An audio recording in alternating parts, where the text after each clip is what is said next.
അവരെ ഇപ്പോഴും CPM സംരക്ഷിക്കുകയും അവർക്കെതിരെ നടപടിയെടുക്കാതിരിക്കുകയും ചെയ്യാം.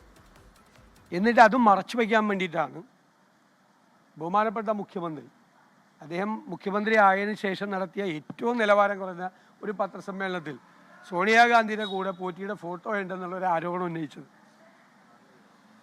ഞാൻ ചോദിക്കട്ടെ, മുഖ്യമന്ത്രിയുടെ കൂടെ ഫോട്ടോ ഉണ്ടല്ലോ, ഞങ്ങൾ മുഖ്യമന്ത്രി സ്വർണ്ണക്കൊള്ളയിലെ പ്രതിയാണെന്ന് ഞങ്ങൾ പറഞ്ഞു. ഇങ്ങനെയുള്ള ആളുകൾ പലരിടത്തും പോയിട്ട് പലരുടെയും ഫോട്ടോ ഉണ്ടാവും. അതല്ലല്ലോ ഇവിടുത്തെ വിഷയം. ഇവിടുത്തെ വിഷയം അയ്യപ്പൻ്റെ സ്വർണം കൊള്ളയടിച്ച ആളുകൾ. അത് LDF അധികാരത്തിലിരിക്കുമ്പോൾ ദേവസ്വം ബോർഡിൻ്റെ പ്രസിഡന്റുമാരായിരുന്ന 2 പേരാണ് ജയിലിൽ കിടക്കുന്നത്. ഇനിയും പല പ്രധാനപ്പെട്ട ആളുകളിലേക്കും പോകണം. 1 ഡോക്കുകൾ ഉണ്ട് എന്ന് കോടതി തന്നെ അഭിപ്രായപ്പെട്ടിരിക്കുന്നു. ആ സ്വർണ്ണക്കൊള്ള മറച്ചു പിടിക്കാൻ വേണ്ടി ഫോട്ടോയുടെ കാര്യം പറഞ്ഞിട്ട് എന്താ കാര്യം? അവരുടെ കൂടെ ആരെയൊക്കെ ഫോട്ടോ ഉണ്ടാവും?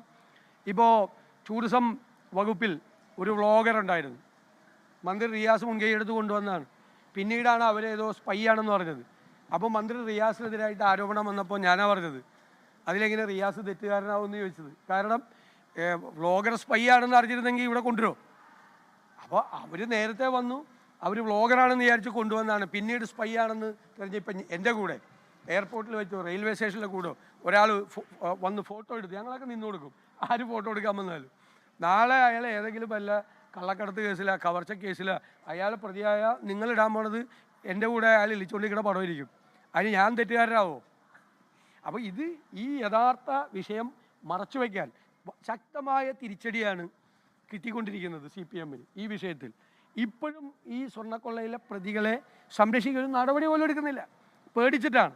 കാരണം അവർ മൊഴി കൊടുത്താൽ മറ്റു വലിയ നേതാക്കന്മാർ കൂടി അകത്തു പോകും എന്നുള്ള ഭയം കൊണ്ടാണ് ഇവർ ചെയ്യുന്നത്. ഞങ്ങൾ പറഞ്ഞ എല്ലാ കാര്യവും ശബരിമലയിലെ ശരിയാണ്. ശബരിമലയിലെ മാത്രമല്ലല്ലോ, മുഖ്യമന്ത്രിയുടെ ഓഫീസ് അനാവശ്യമായി ഇടപെടുന്നു, പോലീസിലെ ഹൈറാർക്കി തകർക്കുന്നു എന്ന് ഞങ്ങൾ ആരോപണം ഉന്നയിച്ചു.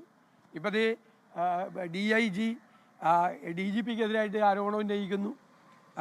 ജയിലിൽ DIGയുടെ നേതൃത്വത്തിൽ പണം മേടിച്ചു വിട്ട് ആളുകളെ പരോളിലിറക്കി വിടുന്നു. ലഹരി മരുന്ന് മാഫിയയ്ക്ക് കൂട്ടുനിൽക്കുന്നു ഉന്നത ഉദ്യോഗസ്ഥന്മാർ. ഇപ്പോൾ ആരോപണം ഉന്നയിച്ചിരിക്കുന്ന വിനോദ് കുമാറിനെതിരായി നിരവധി പരാതികൾ മുഖ്യമന്ത്രിയുടെ ഓഫീസിലുണ്ടായിട്ടും മുഖ്യമന്ത്രിയുടെ ഓഫീസ് അത് പൂഴ്ത്തിവെക്കുമായിരുന്നു. മുഖ്യമന്ത്രിയുടെ ഓഫീസുമായി നേരിട്ട് ബന്ധമുള്ള ആളായിരുന്നു വിനോദ് കുമാർ. ഒരു മാഫിയയാണ് അവിടെ നിയന്ത്രിക്കുന്നത്, പോലീസിനെ നിയന്ത്രിക്കുന്നത്. അതെല്ലാം ഇപ്പോൾ പുറത്തു വരികയാണ്. പോലീസിൽ എന്താ നടക്കുന്നത്, ജയിലിൽ എന്താ നടക്കുന്നത്?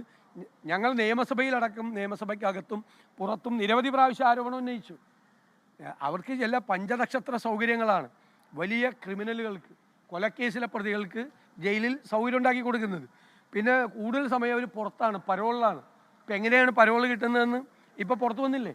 ഈ പ്രതികൾക്കടക്കമുള്ള ആളുകൾക്ക് പരോൾ കിട്ടുന്നത് എങ്ങനെയാണ്? നിയമവിരുദ്ധമായ രീതിയിലാണ്. അവർക്ക് ലഹരി മരുന്ന് വസ്തുക്കൾ എത്തിച്ചു കൊടുക്കാൻ ഒരു മാഫിയ പ്രവർത്തിക്കുന്നു. ആ മാഫിയയ്ക്ക് കൂട്ടുനിൽക്കുന്ന ഉദ്യോഗസ്ഥന്മാരെ മുഖ്യമന്ത്രിയുടെ ഓഫീസ് സംരക്ഷിക്കുന്നു. എന്താ പോലീസിൽ നടക്കുന്നത്? ഇതെല്ലാമാണ് ഞങ്ങൾ പറഞ്ഞത്. ശബരിമല സ്വർണ്ണക്കൊള്ളയെക്കുറിച്ചിട്ടാണെങ്കിലും ജയിലുകളിൽ നടക്കുന്ന സംഭവത്തെക്കുറിച്ചാണെങ്കിലും ഇതിനു മുമ്പ് പ്രതിപക്ഷം പറഞ്ഞതാണ് ശരിവെക്കുന്നത്. ലോകത്തെവിടെയായാലും ഏത് സമയത്തും 24 വാർത്തകളും ഓഗ്മെന്റഡ് റിയാലിറ്റി പാക്കേജുകളും എക്സ്പ്ലെയിനറുകളും വിശദമായി കാണാൻ ഞങ്ങളുടെ YouTube ചാനൽ നിങ്ങൾക്ക് സബ്സ്ക്രൈബ് ചെയ്യാം.